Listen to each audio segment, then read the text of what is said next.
Okay, I'm going to go ahead and just get started here. Hopefully, well, maybe we'll get started. Doesn't seem to have the projector showing up on that there. That there. We'll see what happens here. Power off and power back on. And of course, this thing says that I'm supposed to leave it off here for a few seconds. What's that saying there? No signal.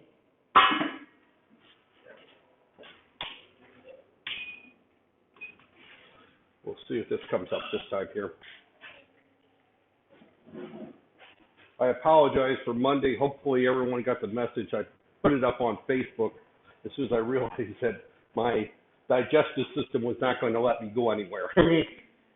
So fortunately, I have a bedroom with the restroom right next to it. That's where I spent Monday. That there. So, okay. And I'm not going to go into any more details than that other than make sure when you eat chicken that it's been cooked properly.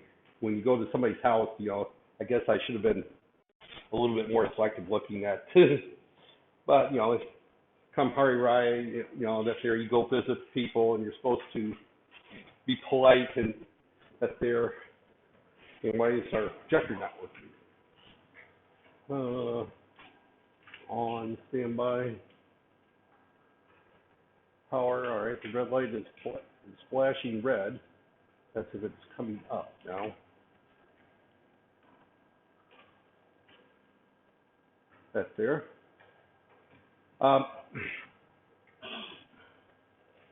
Actually, what I was talking about a few minutes ago before most of you came in the room is that obviously we lost Monday, and then today I'm not quite as prepared as I should be, but I'm planning on a test next week that I'm going to be giving you online.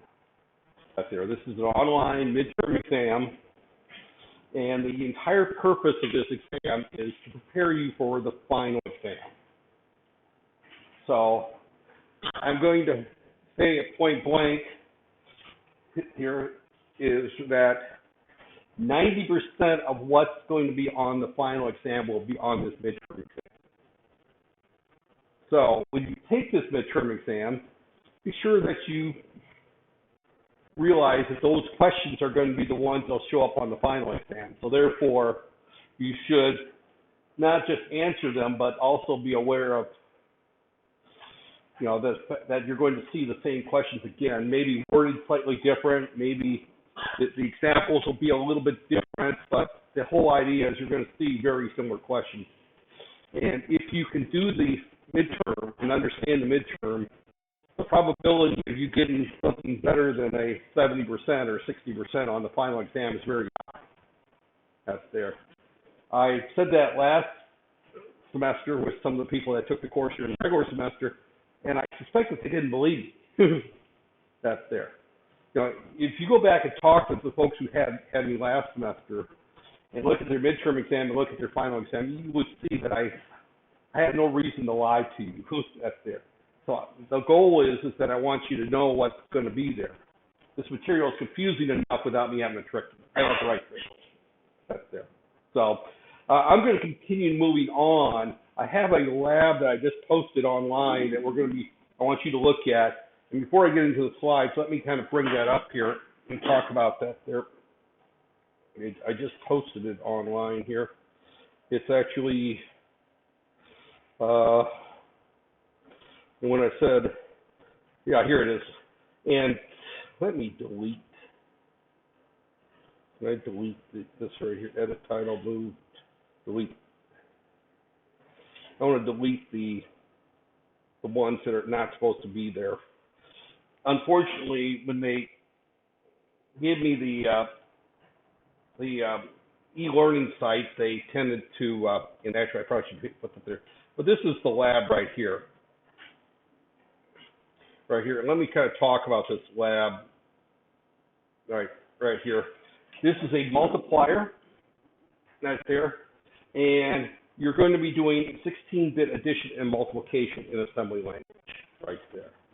So this is a fairly involved lab right there. We went through some labs last week or before the break. Actually, yeah, we went since the break. No one brought the board last week. We only met one time on Wednesday, as I recall, and most of you didn't bring boards. This afternoon, I want you to kind of go through that, but also look at this one right here. Is that this is a lab? There's not much given to you here, other than what we've got here is we're going to use the add with carry to add two 16-bit numbers. Come on in there. We're using code, so these are just some examples here. Right now, I'm only worried about the addition part and you being able to add some numbers. So we've got the numbers 1, 1, 1, 1, 0, 2, 1, 2, 0 right there, and these are what they are right there. And when you add them together, you should get something that looks like that right there. This is just an example right there. So part A and B is what we're looking at. Part C is for next one. That's it. So, and the reason I'm going to kind of highlight this here is because you will have at least one question on the final exam where you're going to be asked to write a program to do something like this. And this is, again, in preparation for being able to do that.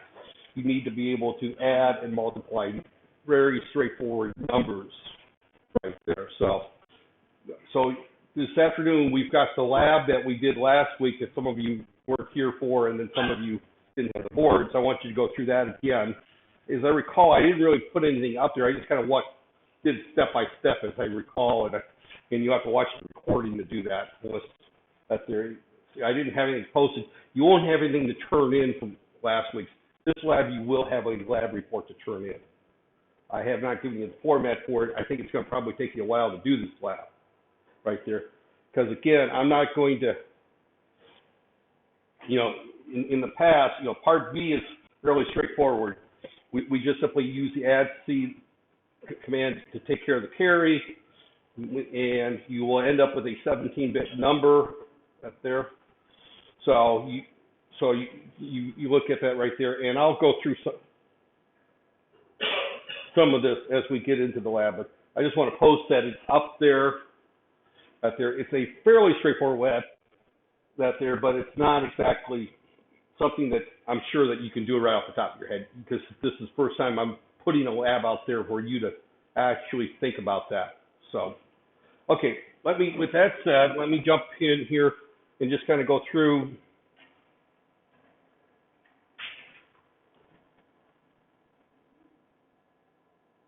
We're going through the instruction set here, continuing on with this right here, right there.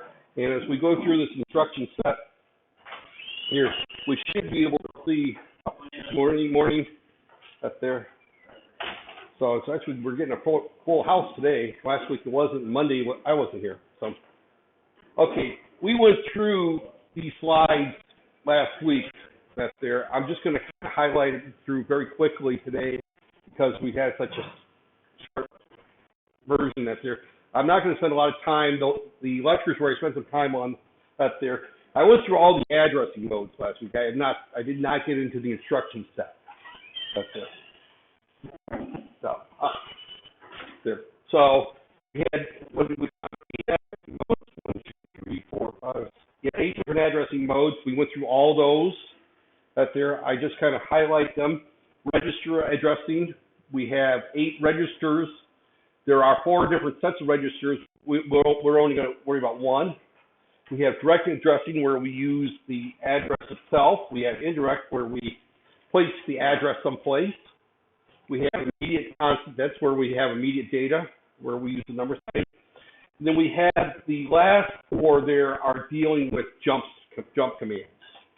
And we haven't talked about jump commands, but those are relative, absolute long, and index addressing are really, actually the last one is not a jump command, that's for working with arrays.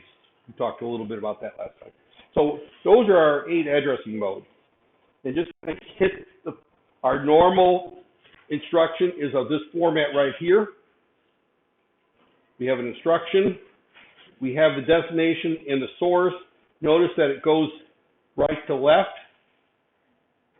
just like the Arabic or Hebrew language, you read right to left, right there.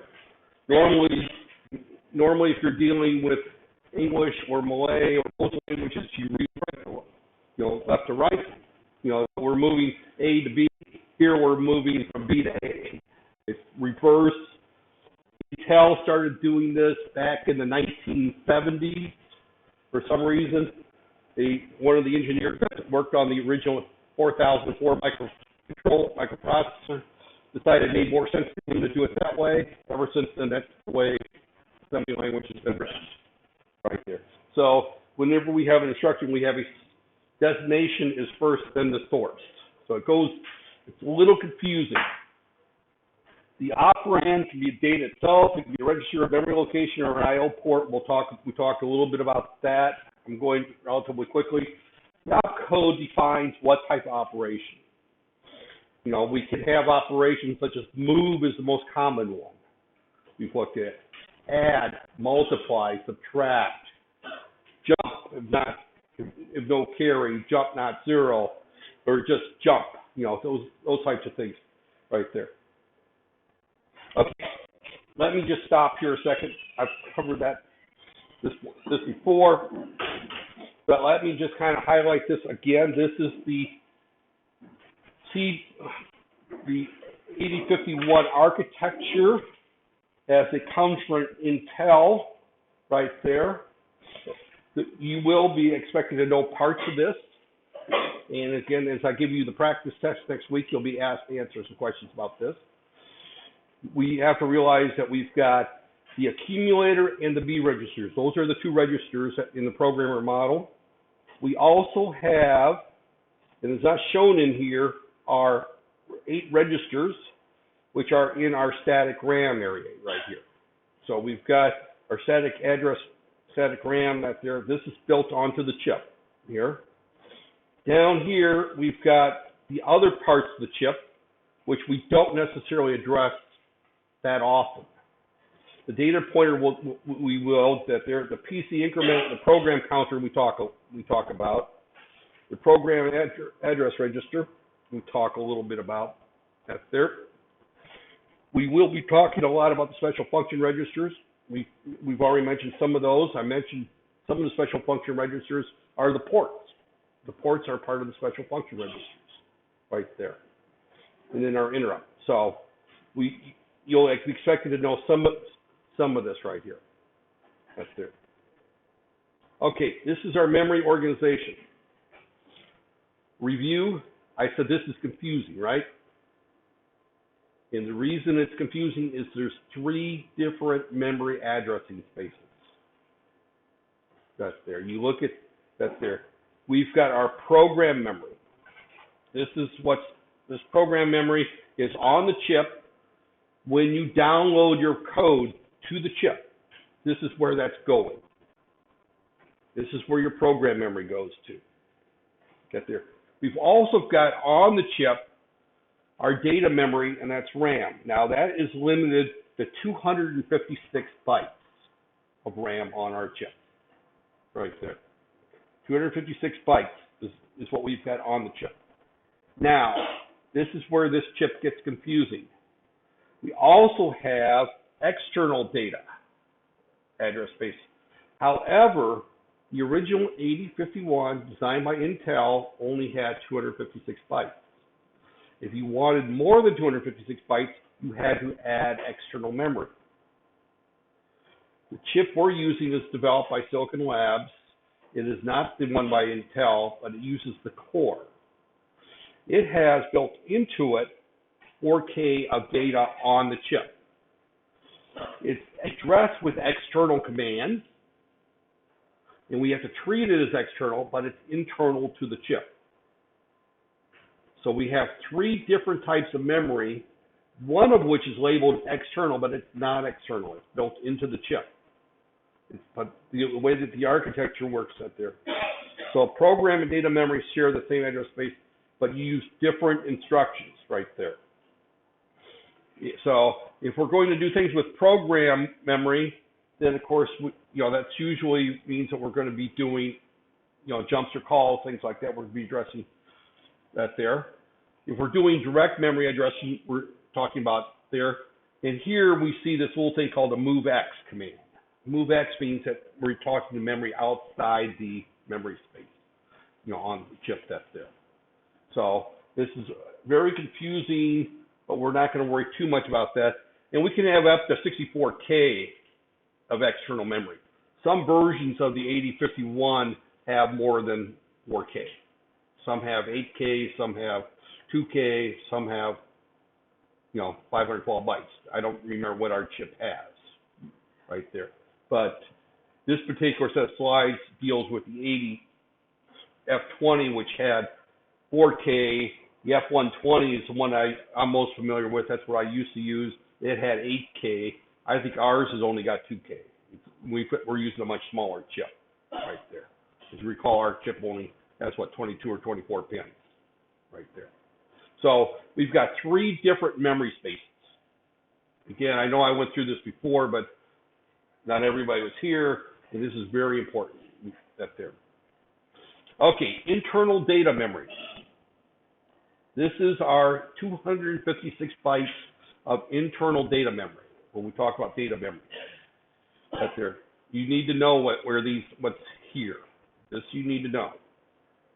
Between 30 and 7F is general purpose RAM. So that's where we would start putting things if we wanted to write code. So for example, if we wanted to add numbers, we would probably keep them up there. 2F down to 20, and that 16 bytes there, those are bit addressable. They're general purpose, but we can address them 1 bit at a time. Right there. And there are some up there.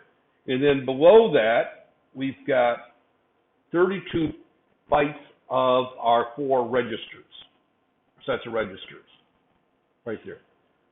As we recall, we had R0 through R7. We have 4 banks, and we can switch between banks.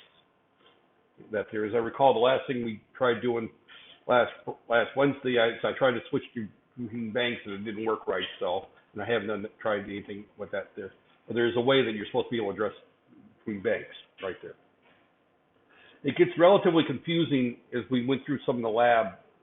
When I was going through the demo, we could see that when we changed R3, for example, we also changed the location in memory, right there.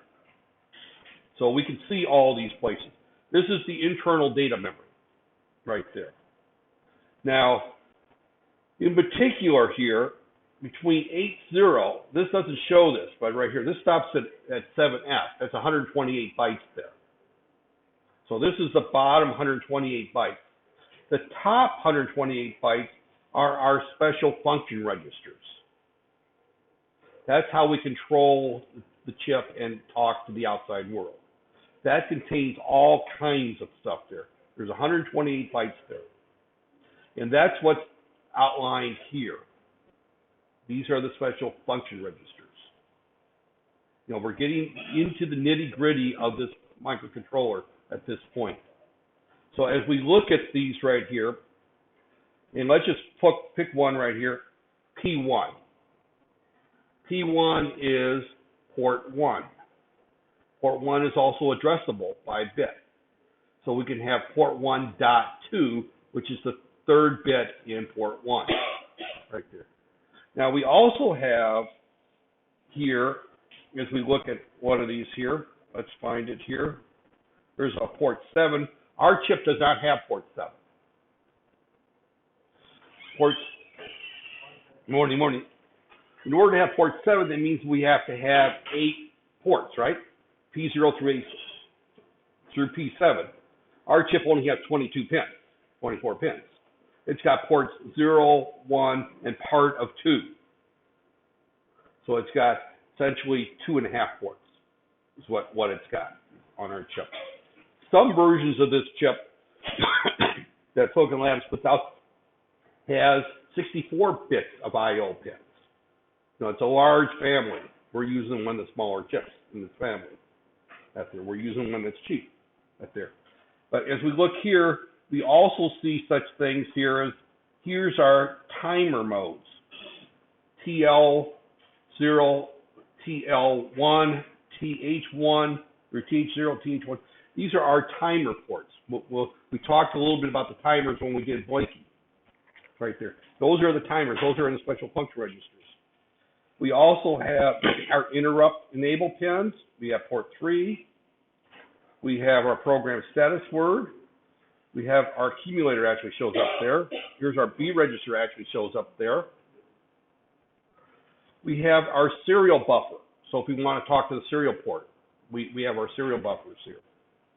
So you can see there's all kinds of, here's our watchdog timer control right there. Everything we want to control on this chip is in this special function register. We have our analog digital converters are there. So there's our low byte, there's our high byte or ADC0 right there. So we got our analog mux control right here, right there. We control our oscillator through here. So everything in this chip we can control through a special function register. This is how we talk to this chip right there. We program, and we've already seen some of that right there. When we ran Blanky, we did some of that right there. Now, tell me the truth. For some of you were waiting for a Facebook message, hoping that wouldn't be here today, right? That's there. So, okay. All right. So we will come back to those special function registers. That's there. Because you will be asked on the final exam what some of them mean. That's there. You don't have to memorize all 128 of them, but you'll need to know what some of them are. Right there. Okay.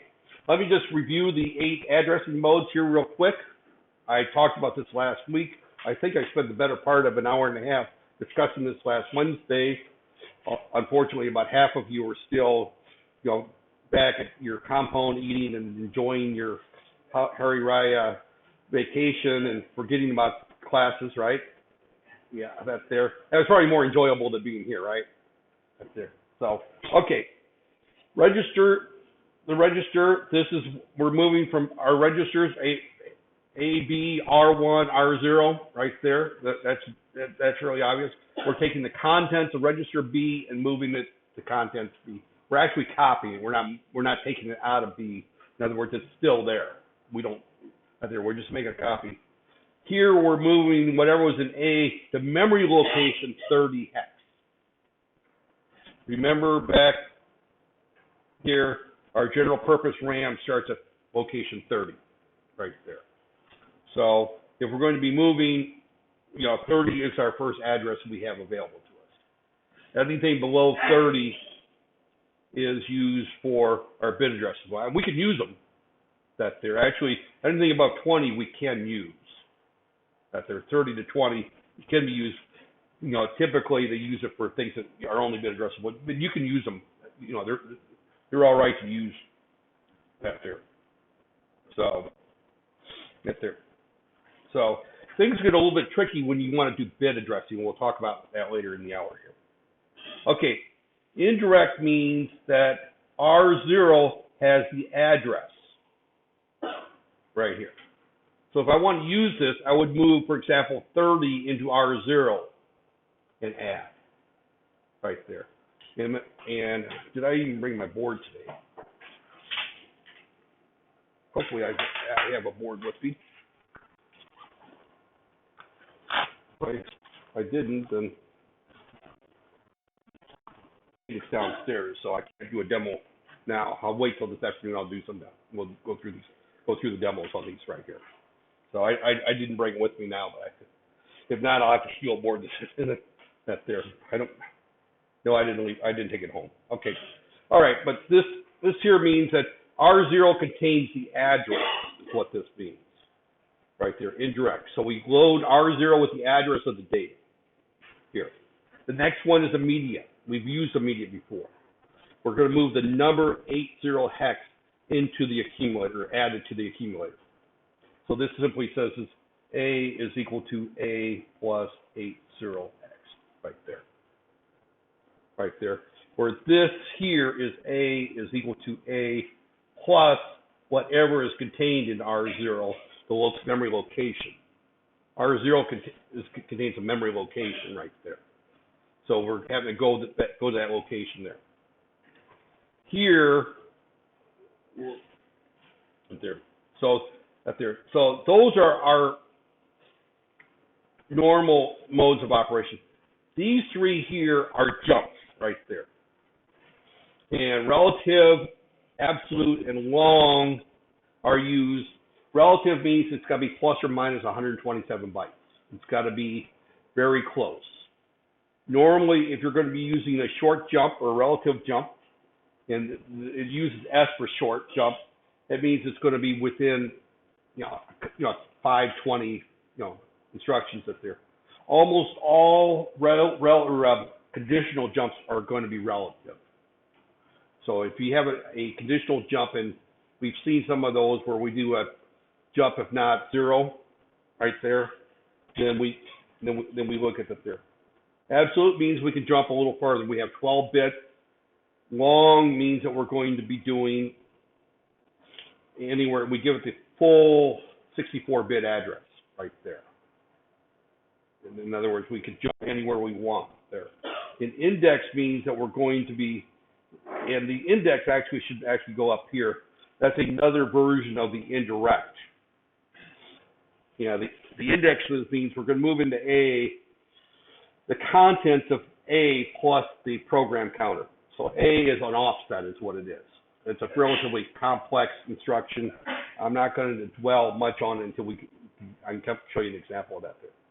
Those are our modes. I'm not going to spend a lot of time going through all those modes right now. I did last week. Those that weren't here, if you want better instructions, watch last week's video. Right there. I'm not going to repeat it. That there. So, again, one of the things here is when we look at R0, that is R0 register right there. There's 4 register banks. We talked about that, and they have to be specified before that's there. So, again, these are direct addressing. Direct addressing means that we're specifying the memory location. Now, this is a little confusing. This actually refers to a memory location. And what memory location is it? That's P3, right? P3 happens to be memory location B0. Right there. See, P3 is memory location B0 right there. Now, we can use P3 because we include the header file that specifies that it's memory location that's there. But right here, if I put B0 there, the compiler would know that that's the same thing. A P3 is replaced with B0 during the assembling operation right there. P3 is a special function register that denotes the memory location of port 3 right there. This is memory location 20 hex. 20 hex, as you recall, was the top of the memory that you could use for that's that bit addressable memory, but as I said, you could use it for other purposes. So direct addressing, you're giving it the memory location. Indirect, we put the address there, right there. Indirect means that R0 contains the 8-bit address, and that's going to be in the data memory. And I'll post these slides later so you don't have to take pictures of them. That's there. So here, again, you have, and this is a mistake I made last time, is that you only have 3 memory locations, because remember I tried to use R2 and it wouldn't work. I went through that example, and you can use only R0, R1, and the data pointer. R0 and R1 are 8-bit addresses. That's there. The data pointer is a 16-bit address right there.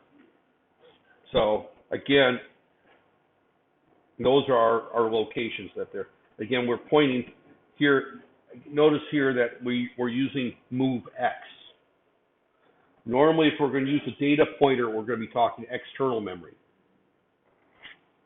So right now, I've got a very possible test question for you, is explain the difference between MOV and MOVX.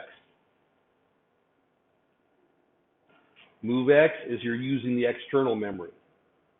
That's there. MOV, you're stay within the 256 bytes internal to the 8051 core. Again, it's confusing because the external memory is internal to our chip, but it's still treated as external memory right there. So move X, and the data pointer means that we're talking a 16-bit address. If we use the move, we're restricted to the internal 256 bytes, right? Move is only within the 256 bytes, and that only requires an 8-bit address. If we do move X, we're talking the external 64K address space, and we need a 16-bit address. So if we're using move X and we're using the data point, we have to use the data pointer. We can't use R0 or R1 right there. So this is a big one right there as we look at indirect addressing. R0 and R1, and we're going to use that with the move instructions. That's going to be within the 256 bytes on the chip. The move X is the 264K of address space, external to the chip, but possibly internal to the piece of silicon. But we're going to treat it as external to the 8051 right there. So that goes back to this very confusing discussion right here. Move X gets you to that space right here. Move gets us to this space right here, right there.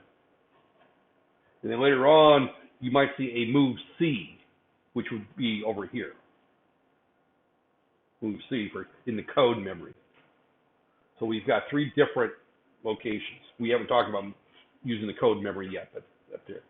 But move is within the data memory, RAM. Move X is the external data address space. Right there. So, right there. The immediate constant, that one is just, if we have the number sign, means that that's the data. That's what we want to move, 30 hex into that location. That's the immediate data right there. Now, the compiler insists that you put a 0 in front of any letter. So that's just a matter of the compiler. Just requires that. And don't forget the H, as I did a couple of times in my examples right there, if we're talking hex data right there. So, again, the size is a function of what register we're moving to. This here we're moving to A, whatever is in A, plus the number 30 hex right there, whatever that number is here. Here we're adding, that's a 16-bit location. The data pointers are the main one we're going to have, that's going to be 16-bit. And we will use the data pointer for this chip because why else will we use this chip, with the extra external RAM right there. Relative addressing, these are we talked a little bit about this. These are short jumps. They have to be plus minus, I say plus minus 127. It's actually minus 128 plus 127 right there. And here we're doing a decrement A and jump not 0 back to that place. So we're just going to that's our little loop right here where we kill time. We did that for blinking right there.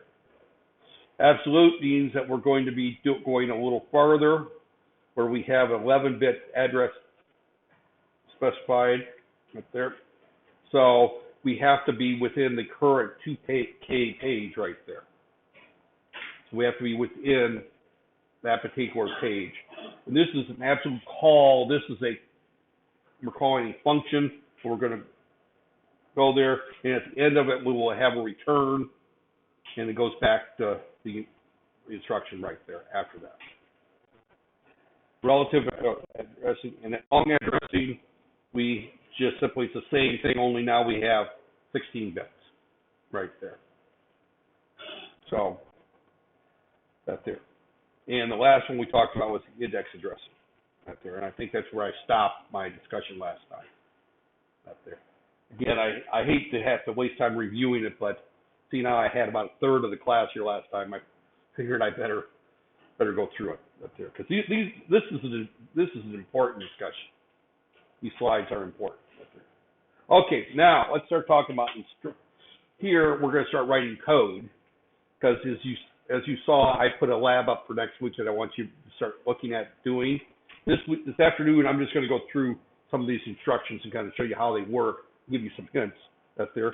But we have 5 different groups of instructions.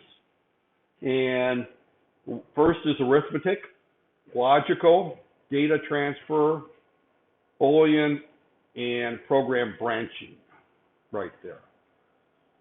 And some of these make sense, but some are not quite as clear. Arithmetic functions are ones that just do what they say they do. They add, subtract, multiply, and divide, right? Logical does and or, XOR. Data transfer moves things around. Boolean is very similar to the logical functions variable. And the last one is our jumps and our calls and our returns right there. Here is a nice little table with all these. And I don't expect you to memorize this table. But as you look at these tables, you'll see that we have a number of instructions that do exactly what they're supposed to do. The first group here is our add, right there. And they simply add.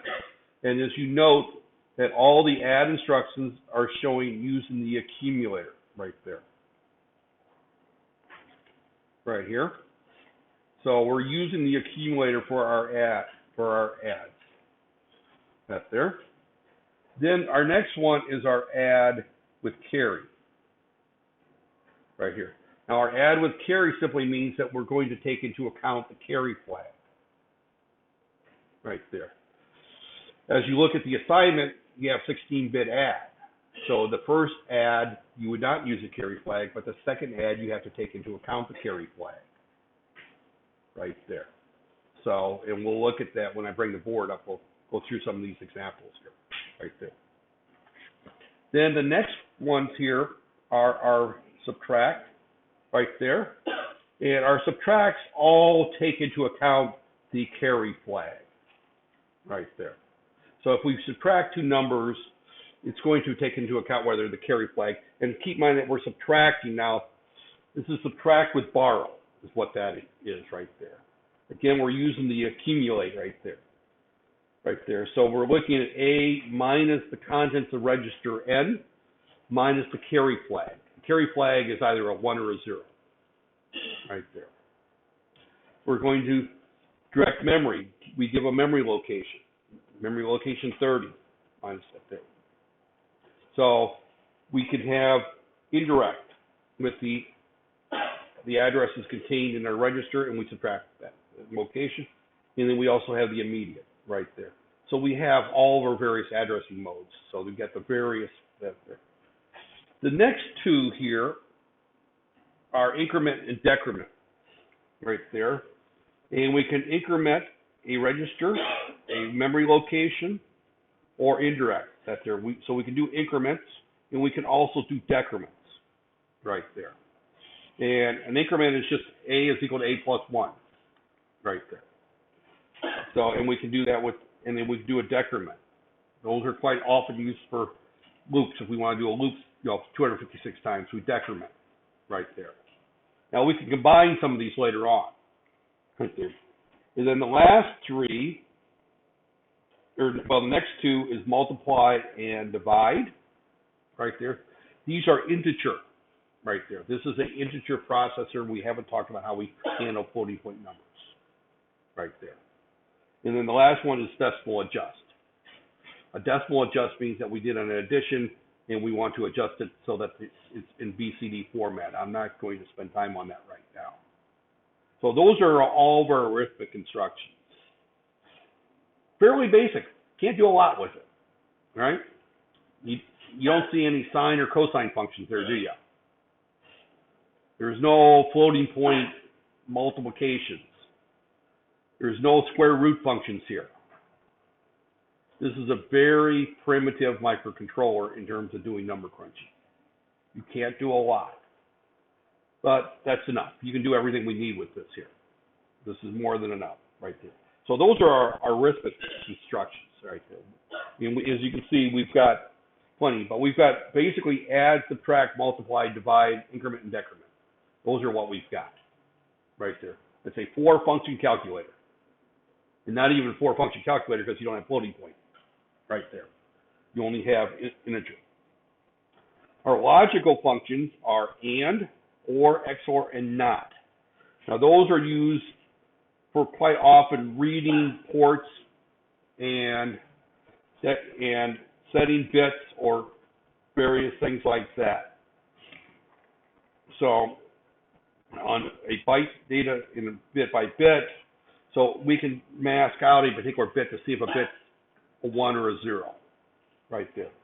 These are used for a lot of control operations. If we want to say set a particular LED on, we would set that there. So these are bit operations. They come in handy as we write our code. I don't use them that much for a lot of things but they are handy. The reason we don't use them that much, and let me just kind of back up here a second, is these instructions are very valuable for doing microcontroller type operations if you have a microcontroller that doesn't have a lot of bit addressable ports and pins. The 8051 has a lot of bit addressable. So I can go and look at a particular bit without having to mask it. That's there. So I don't have to use these instructions very much. That's there, but they're there.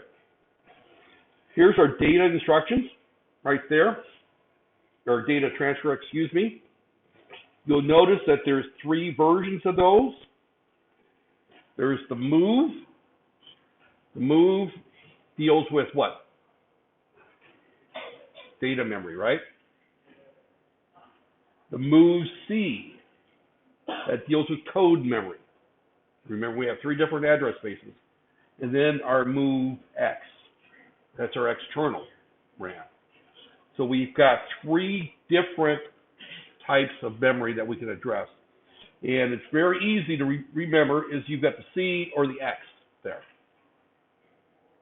So our move instructions have to take into consideration we have 3 different memory locations to look at. So we have to tell the microcontroller what type of memory we're talking about. Now, we also have 2 instructions for addressing the stack. Now, I'm going to take a little bit of time and go off onto a tangent here, right here, and that is and talk about the stack. We have not talked about the stack before, but the stack is used for is that my? Oh man, turn that off. I hate hearing that when I'm talking. Is that my lecture there? Sounds like my voice there. Somebody's watching last week's lecture while I'm trying to get this week's lecture. We can put that down as annoying behaviors, right? Right there. So, okay, I'm going to talk about the stack here, and you guys can figure that out. I'm going to ignore what's going on here. But the stack is a location in memory right here. We have something called the stack pointer right here. And it's a temporary location to store information that you want to get at quickly.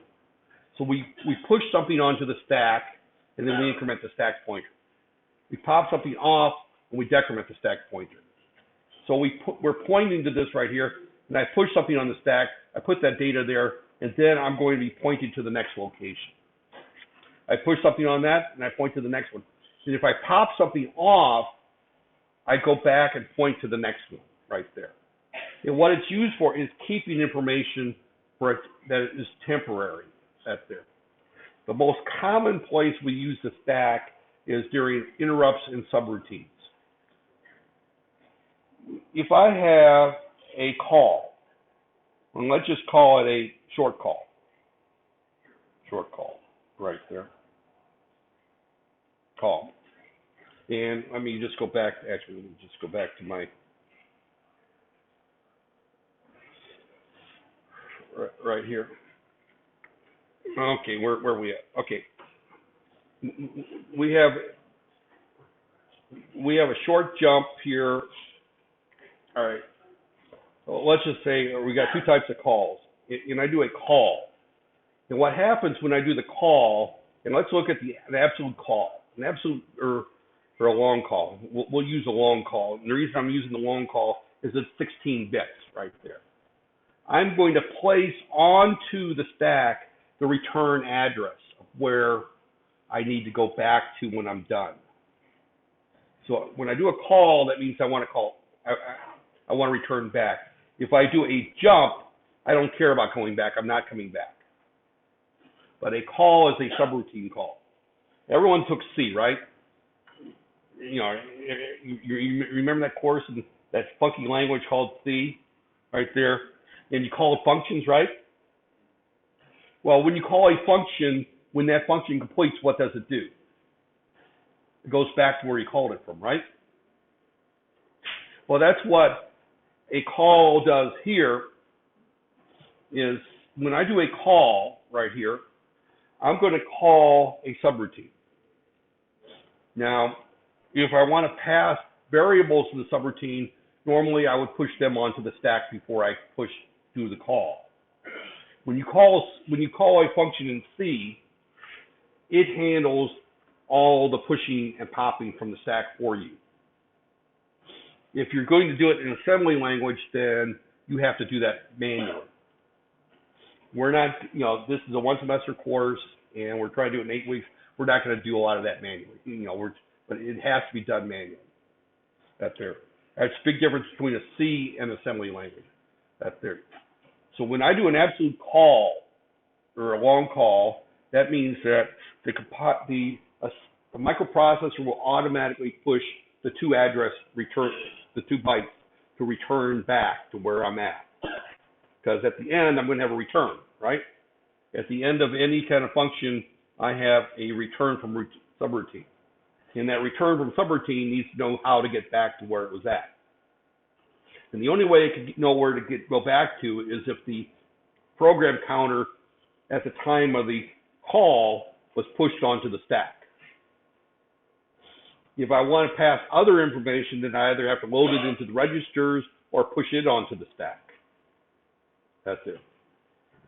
The other place where the stack is very commonly used is if I have an interrupt, because an interrupt can occur at any point. So when I go into my interrupt, I want to push everything onto the stack that I want to save, and then at the end of the interrupt, pop it back up. So I want to save my registers and then I want to pop it back off.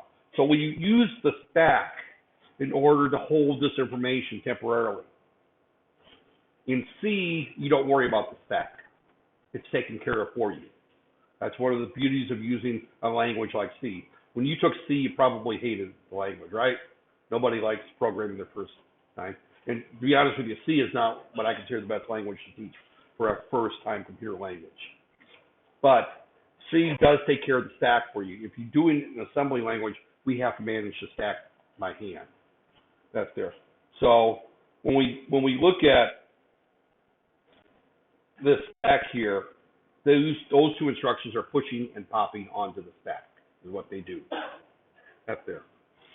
And the stack is a little funky because it's reverse order. It's first in, last out, right there.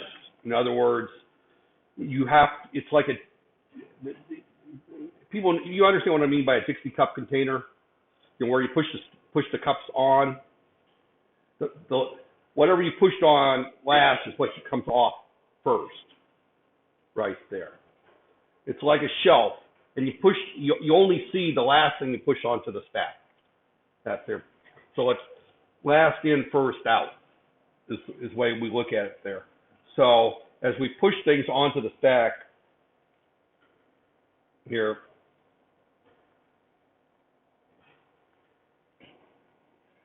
look at it this way here.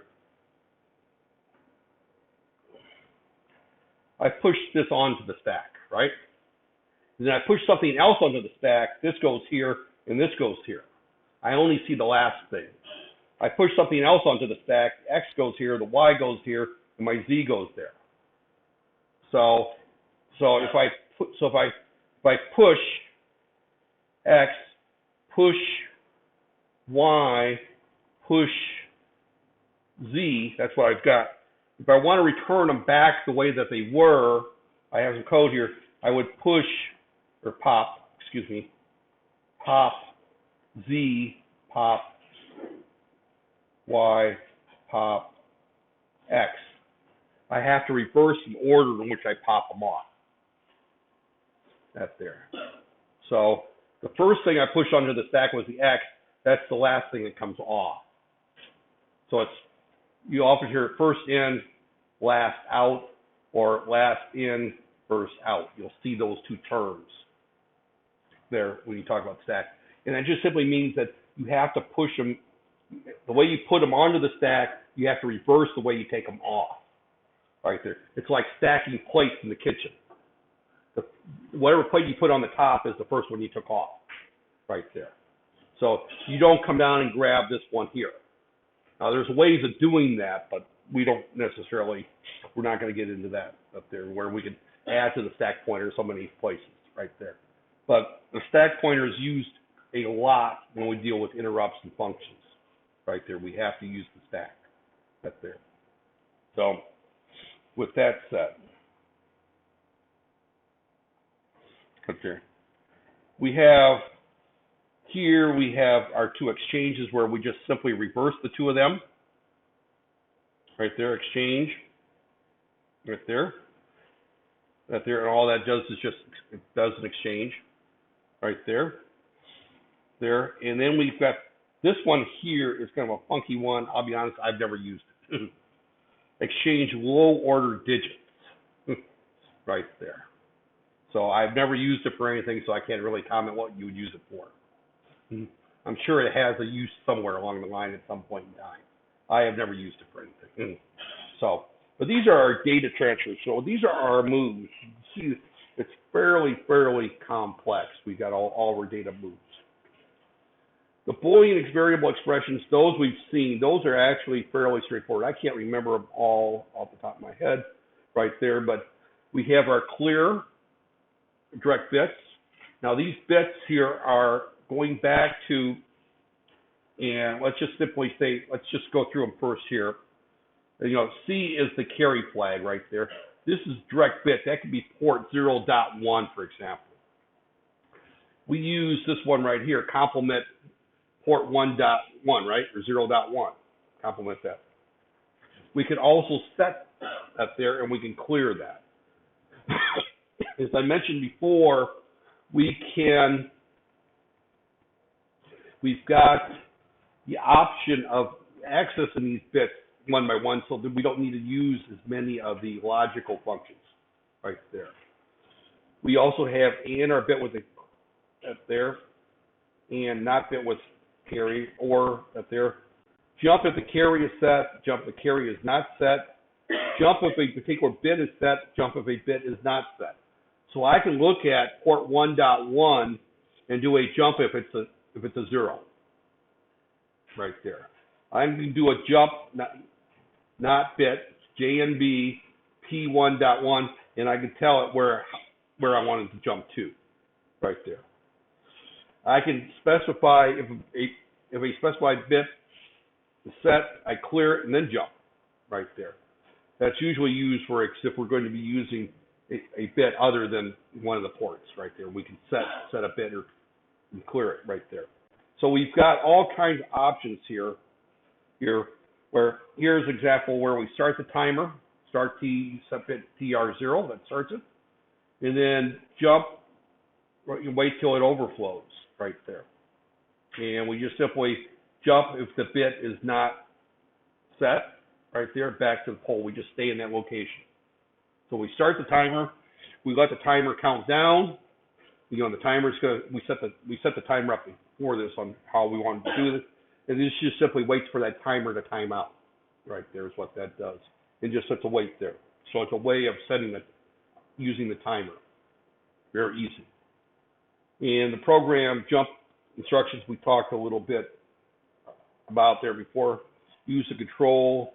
There's all kinds of ones there. The calls we talked a little bit about. We have not wrote subroutines yet. We will write some subroutines before the end of the session. If we're going to write subroutines, we have to return back from them. We will be writing some interrupt instructions where, in particular, we will be looking at blinking again using an interrupt instead of a timeout. That there. We may not be using the jump commands. The jump commands you may or may not use. But these are all jump commands. Oh, what did I do here? Decrement. Oh, I'm to the end here. Actually, to the end of the slides and getting to the appendices here. That's what's happening. So we got our jumps. These are our relative jumps. Jump if A is 0. Jump if A is not 0. Right there. So the jump 0 and not 0 only looks at the accumulator. Right there. Jump if not 0. Jump if not equal. This is jump if not equal. Compare it and jump if not equal. And then decrement and jump if not 0. Right there. And here we can use either a register or a memory location right there. So we could do that there. The jump not 0 and JZ and JNZ only work on the accumulator. The DJNC will work on anything. Any of the 8 registers or any memory location right there. So, and we use that. We used that when we looked at blinking right there. These are all the tools we have in our toolbox to work with to write our code. Right there. There's some appendices that just simply go through these in a little bit more detail. I will post these up as soon as class is over with. I'll post these slides right there. So these go through a little bit more detail right there. These are some examples. I think what we'll do this afternoon is go through some of these examples right there. Increment that there, increments of data variable right there. We can see this actually is a location right there. And I think I'll hold off here and kind of go through some of these this afternoon. These are all just kind of examples here. Right there. You can see there's lots and lots of slides there. Right there. So, with that said, I'm going to disregard that. This is lecture 4. Before I do anything here,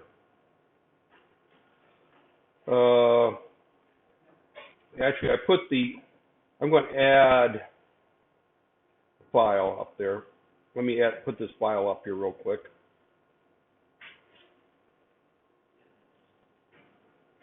File.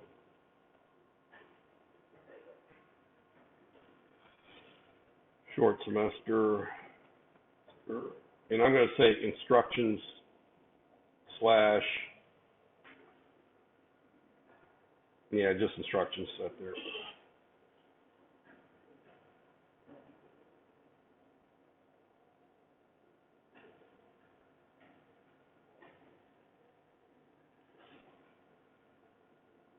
And add.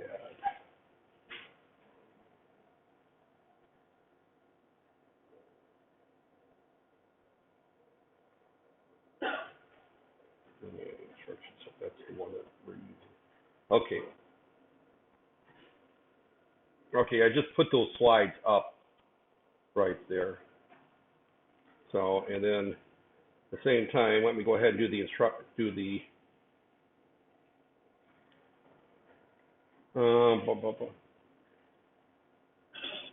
well, this doesn't even show.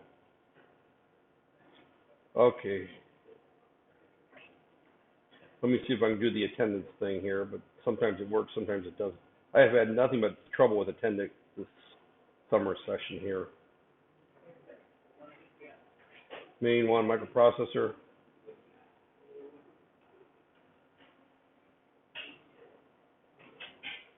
And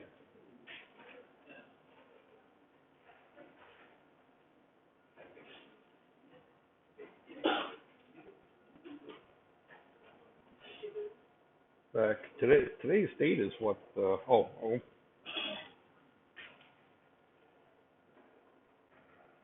Okay.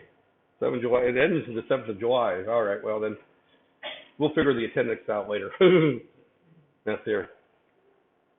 I'll be real honest. I am not a big stickler on attendance, so that's there. And I shouldn't say that because I know it's a requirement here, but all right. With that said,